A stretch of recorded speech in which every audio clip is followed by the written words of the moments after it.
Bom, meus amigos do YouTube, você está no canal Espiritismo Explicado. O meu nome é Lazarino Barbo e hoje nós vamos falar sobre os processos obsessivos relacionados à visão, a uma análise da mente do obsessor. Num processo obsessivo, existem diversas situações que influenciam. Quase sempre, o encarnado que passa por um processo obsessivo, ele tem uma mediunidade de fundo. Ele não sabe que é médium, ele não tem consciência disso, mas ele tem uma mediunidade ali. Porque se não for essa abertura para o plano espiritual, esta antena que se abre para o plano espiritual, o médium ou a pessoa, o encarnado, não pode ser acessado pelos espíritos. Ele não pode ser influenciado. Então, quanto maior é o grau de mediunidade, maior é a influência que se pode receber do plano espiritual. Isto estamos falando hoje do ponto de vista das obsessões. Para entender a mente do obsessor, ele precisa entender qual é a motivação dele. Qual a motivação? O que ele interessa? Por que ele está naquele processo? Muitas vezes, a motivação é por vingança. E isto não é uma coisa tão incomum. Acontece muito. Processos de vingança. Vingança de onde?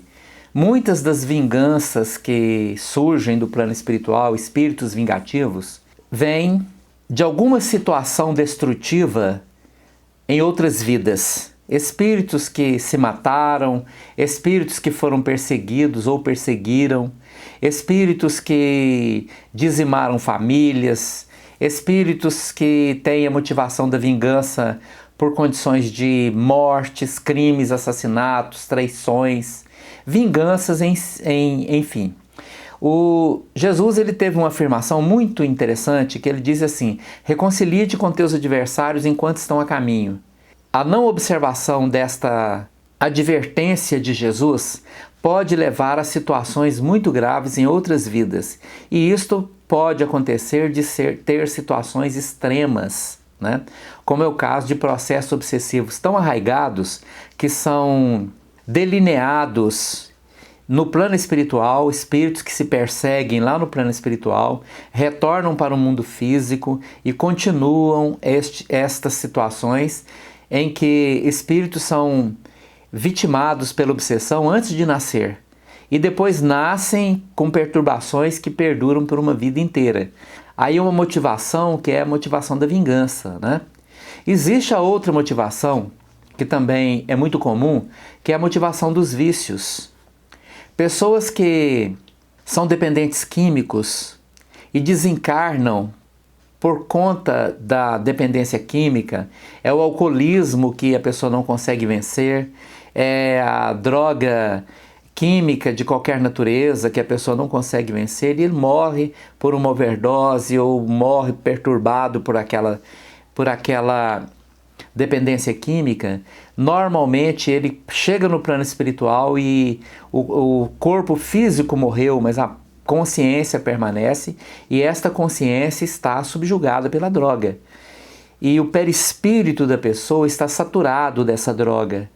Isto leva a uma situação de grave consequência no plano espiritual e este espírito, ainda motivado pela sua dependência química, ele tende a retornar aos lugares onde havia o consumo das drogas. Então ali são os bares, são os locais onde se consome droga, seja em casa, seja em qualquer lugar. Passando perto desta pessoa na rua, em que há na aura dessa pessoa, no perispírito dessa pessoa, a emanação fluídica da droga, ele vai atrás da pessoa, porque ele encontra ali um lugar onde ele pode saturar-se da droga que ele agora continua dependente estando no plano espiritual. E esta situação leva a um processo obsessivo, onde ao ligar-se ao desencarnado, ainda dependente químico, se ligando ao encarnado dependente químico, há um estímulo, há uma certa simbiose entre ambos e há um estímulo. Sob a influência do espírito, o encarnado continua, ou seja, agora vai estar muito mais motivado, vai ter uma influência muito maior para o consumo da droga. Então aí vamos dizer que seja a motivação do espírito obsessor aí, é a questão do vício, é a questão da dependência química. Essa é a motivação, por isso ele fica perto do encarnado. Existe a outra motivação que é muito interessante também, que é a motivação pelo apego. A pessoa passa uma vida aqui neste mundo e ele considera que tudo se relaciona ao plano material. Ele não acredita que haja uma vida espiritual, ele coloca todas as suas intenções, tudo aquilo que ele conseguiu e que permanece na sua mente com forte apego às coisas que ele conseguiu nesse mundo. Não só as coisas, como as pessoas, né? Ele fica apegado ao seu negócio, ao seu estabelecimento comercial, ao seu emprego, aos bens materiais que ele adquiriu, e este apego mental, onde ele passa a focar a sua mente apenas naquelas posses materiais, podem levar a um processo obsessivo. É muito comum uma pessoa que muda para uma casa e ali dentro daquela casa já mora alguém desencarnado, né, que fica ali trazendo perturbações para aquela família. Isso também é comum, porque o espírito ali ele se sente invadido. É como se alguém tivesse mudado para dentro da casa dele, porque ele considera aquela casa dele, aquele é o local que ele mora, ele permanece ali e então ele não quer sair dali. Existindo ali naquela situação um médium, ele vai ter sim a percepção daquele espírito ali dentro, né? Que às vezes procura assustá-lo, procura expulsá-lo daquele ambiente, né? Existe uma outra forma de apego, que é um apego por amor, digamos assim, um amor incompreensivo. A vida neste mundo exige de nós uma atitude muito forte. Nós vivemos aqui neste mundo, nós amamos as pessoas, nós temos filhos, nós temos esposa, marido, existe os netos, existe toda aquela problemática familiar e o amor está envolvido nisso. Mas o amor verdadeiro, ele precisa ser desapegado, principalmente levando em consideração a maior realidade que nós temos, a mais concreta de todas, que é que vamos deixar este mundo aqui num certo momento. Seja durante a juventude, seja durante a velhice, nós vamos um dia deixar esse corpo físico aqui. E acontece que muitas vezes a pessoa não está preparada para isso. E aí você tem situações em que uma mãe amorosa, profundamente apegada aos seus filhos, acaba se tornando uma obsessora dos filhos, porque ela retorna para o lar na tentativa de continuar protegendo seus filhos. Só que este processo doentio faz com que o desequilíbrio aconteça, principalmente em crianças pequenas, porque até os 7 anos de idade, a mediunidade ela está muito presente na vida das pessoas. Depois dos 7 anos, ela vai desaparecendo, fica apenas naqueles que terão sim uma mediunidade, digamos assim, uma missão mediúnica na vida. Para as demais pessoas, não. Tanto é que o percentual de médios no mundo, ele não é absoluto. Digo, de médios que têm percepção dos espíritos. Todo mundo tem um percentual de mediunidade.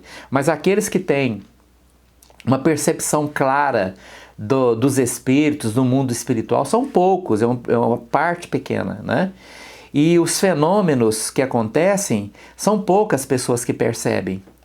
E esta percepção que está presente na vida das pessoas, né, na presença de um espírito, ela vai perceber. E criança pequena não é assim. Com 7 anos, até os 7 anos de idade, a criança tem uma percepção muito clara do mundo espiritual. Alguns têm tão desenvolvido que chega a conversar com amigos. Tem pessoas que as visitam, elas mostram para os pais que tem uma pessoa ali, como se o pai tivesse ou a mãe tivesse a obrigação de ver, algo que só ela está vendo, porque aquela é uma evidência, é um processo mediúnico. Então ela tem uma visão que só ela tem e ela acha que a mãe tem que ter também, ela mostra, né? Isso é muito comum. Uma criança que está conversando sozinha ali e está conversando com alguém, ela tem nome, essa pessoa que ela está conversando, há uma descrição, a pessoa descreve a outra, né? É assim, é fulano, está vestido assim, né? Isso é comum.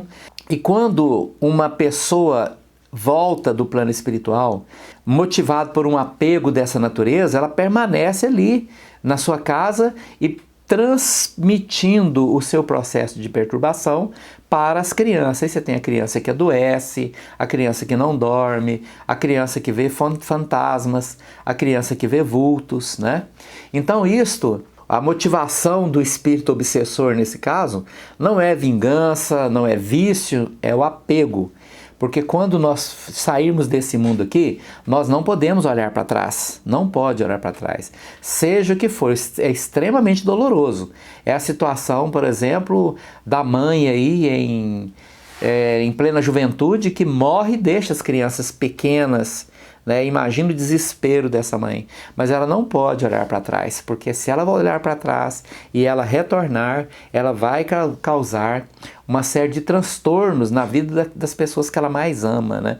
Então aí está um processo obsessivo, onde não é nem vingança, nem vício, mas é o amor extremamente apegado.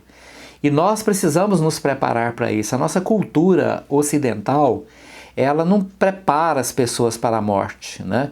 Ela não prepara, são poucas as pessoas que pensam que tem que haver uma preparação nesse nível, todas as pessoas que pensam que vão morrer. A maioria acha que vai viver eternamente e que a morte só acontece na vida dos outros, né? Então o obsessor, ele pode ter todas essas motivações aí, né, que eu acabei de dizer.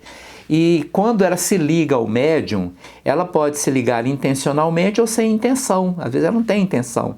É aquela situação do médium psicofônico que anda pela rua e de repente alguém que está ali doente.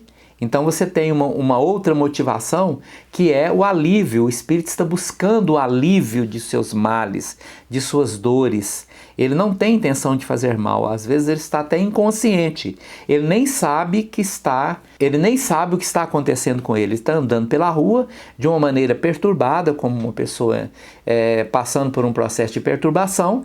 E quando ele está sofrendo, ele morreu no hospital e saiu perambulando pela rua, né? Ou ele morreu de um acidente, ele não tem uma motivação de nenhum mal, de fazer mal a ninguém.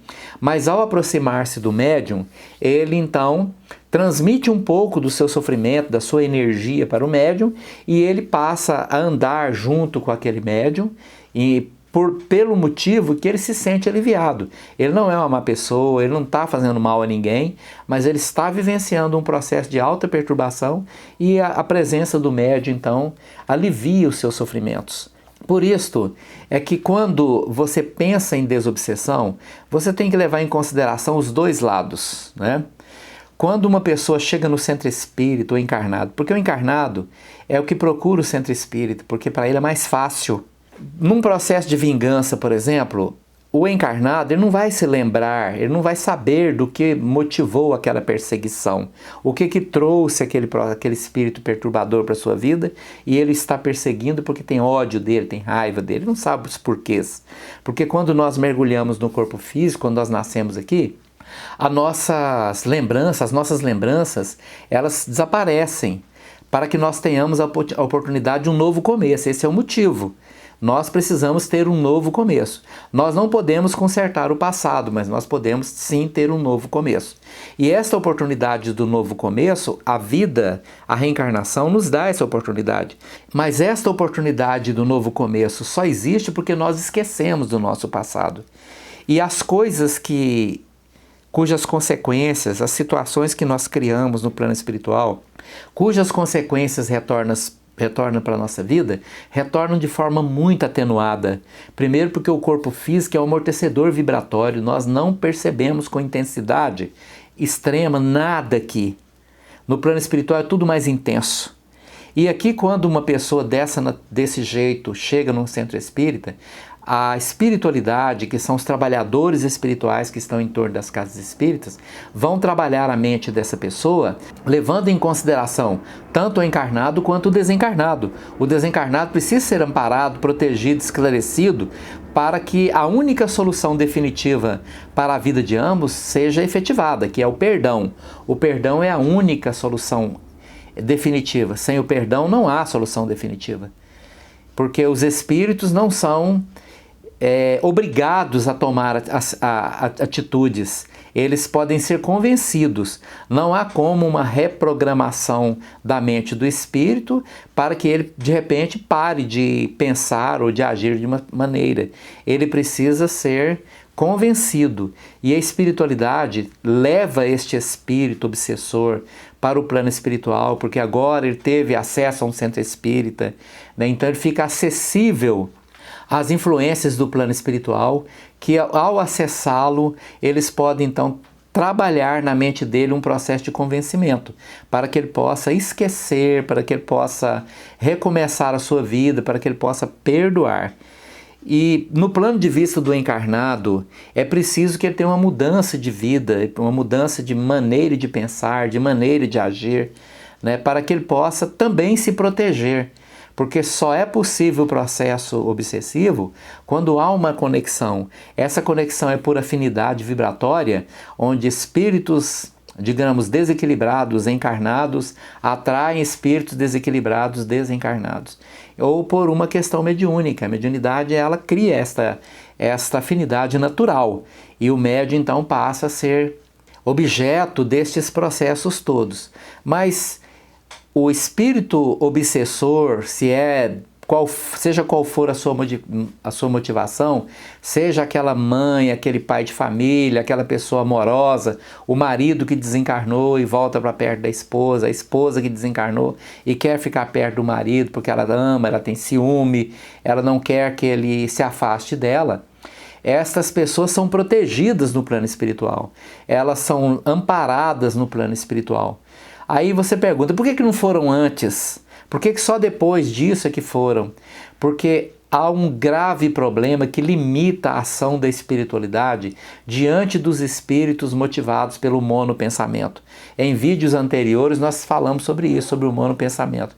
Ou seja, sob a influência de uma terrível motivação, seja pelo ódio, seja pelo apego, seja pelo ciúme, pelo egoísmo, seja por qualquer motivo, quando esta motivação ela transcende a capacidade do espírito raciocinar, impedindo que ele tenha uma percepção diversa e ele foca apenas naquela intenção única, isto se chama monopensamento. E motivado, completamente subjugado pelo monopensamento, o espírito não raciocina mais. E ao não raciocinar, ele fica inacessível aos espíritos que são os socorristas do plano espiritual. Ele não tem mais como ser acessado por lá. Ao aproximar-se de um médium dentro dos trabalhos de desobsessão que acontecem nos centros espíritas, então aí sim ele quebra o monopensamento, porque a ação física do médium junto ao espírito drena esta energia e faz com que ele tenha um despertar de um pesadelo que ele está vivendo há muito tempo. Então a desobsessão, ela passa pelo processo de acudir, de ajudar os dois, tanto o encarnado que está precisando de ajuda e que precisa ser orientado sobre os próximos passos dele, se só aquele tratamento vai resolver, se ele precisa, se for um médium, ele precisa estudar essa mediunidade, talvez trabalhar com ela. Do ponto de vista do obsessor, seja qual for a sua motivação, é um espírito, é uma pessoa que precisa ser amparada e protegida. Então, este é o nosso vídeo de hoje. O nosso próximo vídeo vai ser sobre a ação da reforma íntima nos processos obsessivos. Muito obrigado pela sua atenção. Se você gostou desse vídeo, deixe aí o seu like, inscreva-se no canal e compartilhe com seus amigos. Muito obrigado.